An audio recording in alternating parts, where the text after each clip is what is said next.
Welcome to AlexGs Aquarium, everybody. Today I want to give another update on the 1600 gallon system. More of a general update as to what the status of the system is and how things have been progressing over the last couple of weeks. I focused on adding salt to the tank and also talking about my protein skimmer, both of which I thought were very important topics to talk about. But now I want to kind of go on to just a more of a general update to the system. If you haven't noticed already, there are fish in the 720 gallon tank behind me. I only added 3 fish. I want to talk a little bit about adding those fish into the tank and what kind of life I have started to add into the 1600 gallon system. Let's go ahead, start off by taking a look at the fish that got put into the tank.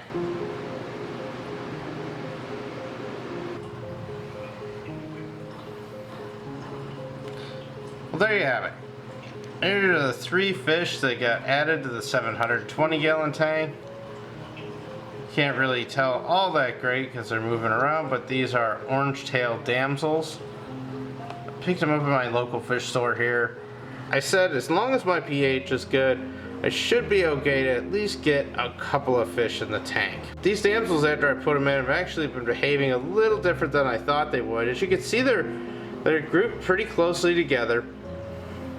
And I know these fish do school in the wild, but I didn't really expect the behavior in my tank, or at least kind of a loose behavior of schooling together. I kind of assumed that each one of these fish would take a third of the tank, claim it as their territory, and not let the other ones near it. But I think due to the size of the tank here, there's a little bit different scenario going on. And while these fish do show a little bit of territoriality at times and do a little bit of flashing to show who's in charge, they've been getting along great for the last few days. And I'm interested to see how they are going to progress as time goes on. There you have it. I have some fish in the tank finally. After 2 years, I can finally say that I have fish. People constantly ask this question to me at work. Family members, just people I know that know my tanks. They're always, it's the first question is, what kind of fish do you have, or do you have fish yet? And I'm happy to be able to say yes. It is a nice relief, that's for sure. Before I added the fish though, I did add a small chunk of live rock a couple of weeks ago, just because I wanted to start seeding a little bit of life. I figured I would get some copepods, some amphipods, and more importantly, I would start to get some beneficial bacteria and some algae into this system to allow it to start moving through the tank and adding life to this tank and give this tank the ability to have a biological process in place. I'm not going to do anything fast by any means. I've been running the lights on just a standard day-night cycle right now. I'm going to eventually reverse day-night cycle the refuge tank, but for now I'm just running them all during the day. I did go ahead and add an outside air draw to the protein skimmer, which I want to talk about here in a second. But before we do that, let's talk a little bit more about the life that I've added to this tank. As a matter of fact, there's one new resident that I have in the 1600 gallon system that just came in today. Let's go in the back fish room and take a look. Let's talk about what's in the 150 gallon refuge tank now. There's some algae growing, of course. I've been keeping these lights on a day-night cycle. I'd say so far these floodlights I got that are rated for 6500 Kelvin are doing a pretty good job. There's some algae growing. I noticed on the one piece of live rock that I have, I do have some halimeda, and it's actually grown a little bit, along with some coralline algae, copepods, amphipods, a few of the tiny little critters. I wanted to get this in here just to start seeding some life. Also added 3 trochus snails, and of course the newest resident of all, the mantis shrimp.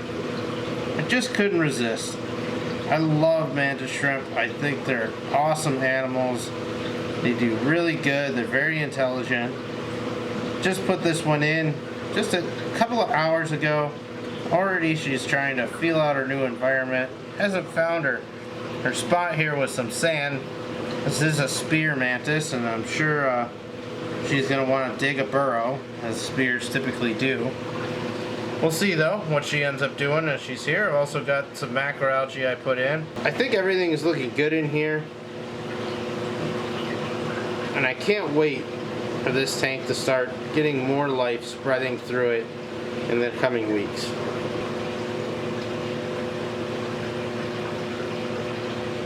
Just a real quick update on the protein skimmer. I really haven't had time to do any kind of modifications or changes, but since I added fish and I put a little bit of fish food in here, I'm starting to get a little more algae growth. I decided to say, let's just leave it alone for a little bit until I get a better understanding of what it's going to do. I came downstairs today and there's actually some foam in the neck of the skimmer right now. Let me zoom in and let you guys take a look.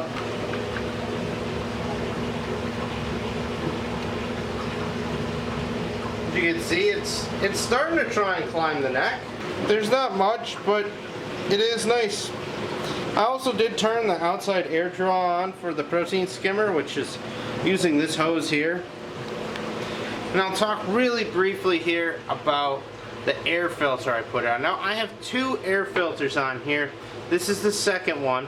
And this is basically just a piece of filter floss on either end of this cylinder with activated carbon pushed in the middle. I did that so that any kind of chemicals or air pollution that's getting drawn in from outside will hopefully get stopped by this filter. I also have another filter outside. Let's go out there real quick and I'll show you guys what it is. Well, this is it. Not very much to look at, but this is what I made for the outside air draw for the protein skimmer. Now it's very simple construction, of course. It's just the 90-degree coming out. I went ahead and used my miter saw to cut some 30-degree angle slits so that water can't run into this easily. Drilled holes in the bottom of the cap and stuffed the inside with filter floss so it makes a nice little air filter. The final topic that I want to talk about today is general water quality in the tank right now.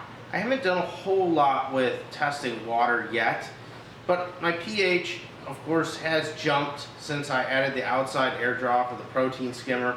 It was running around 7.8 and it's well into the 8.0 range now. I think too, as more algae grows in the system and I get some more macroalgae growing, it should help to also, you know, reduce some CO2 and increase the oxygen level, which should in turn raise the pH even more in the tank. So there's more to come on that as this tank starts to evolve and grow a little bit more. Alkalinity and calcium were the other two tests that I conducted on this system. I did the first series just a couple of days after I added salt to the tank. And in doing so, I have some interesting results because I also tested a batch of salt water that was just mixed up in a 5-gallon bucket without being in the system, because there is going to be some differences there. And let me talk about those for a second. The initial test results I have for alkalinity in the 1600 gallon system, once it was initially mixed with salt water, is 15.3 DKH, which is ridiculously high. Off the scale pretty much on my Salifert kit. And I did go ahead and use the calibration solution in there to make sure my test kit hadn't gone bad. And the test solution was going to the right place, so I know the kit's functioning as it should. The calcium was also 500 plus. It was going off scale. And this is kind of be expected in a new tank. Before we talk about why, just a 5-gallon bucket of salt water mixed up with the Fritz salt was giving me an alkalinity measurement of about 8.9 DKH, and the calcium was coming out right around 420-ish, which is significantly lower here than what we're getting in the main tank. You might be asking why that is. Well, there's a few factors, and I've seen this before. My last tank did the exact same thing, and it actually took a couple of months for everything to kind of calm down. The main attributing factor to that I see is all this dead rock in here. I have a lot of quarried rock. I had a lot of sand I put in that I didn't do a huge amount of washing on. And I think a lot of that helped to keep the calcium and alkalinity levels pretty high already, just from the natural buffering of this rock going in the tank. On top of that, we added in a salt that even added more to it, so it made those levels rise quite quickly and get well beyond what would be safe to keep corals. And I would not attempt to put corals into this tank knowing that my alkalinity was 15. And it's been a couple of weeks now since the salt has been in the tank, and I went ahead, did another calcium and alkalinity test on the 1600 gallon system just prior to shooting this, and my alkalinity now is at 10.2 DKH, so it's getting down into a little safer area. It's still a little high, but it could be worse. Calcium is still hovering right around 500. With these values, I could probably try to do a couple little corals. I don't know if I will yet. There's still a lot to get done on this tank. I still need to get some more live rock in the tank. And partial, I attribute the high alkalinity and calcium in the tank is also being utilized at least a little bit from that one piece of live rock I have in there. I have some halometa in there, which I kind of have a love-hate relationship with halometa. It is a calorous macroalgae, but I find that it kind of starts to overtake stuff, and I think it's going to probably get ripped out eventually, just because I find it's depleting the calcium and alkalinity that could otherwise be utilized by corals to grow, instead of it sucking it out of the water. So I might not keep it in long term. We'll see though. All these topics I talked about today though, with the outside air draw for the protein skimmer, kind of how the protein skimmer is working right now, the live rock in the tank, the fish that have been added to the 720 gallon tank. Just wanted to show everybody some little steps of progress that are being made. And I want to make it really clear right now too, I'm not in any kind of race with this tank. I am taking my time.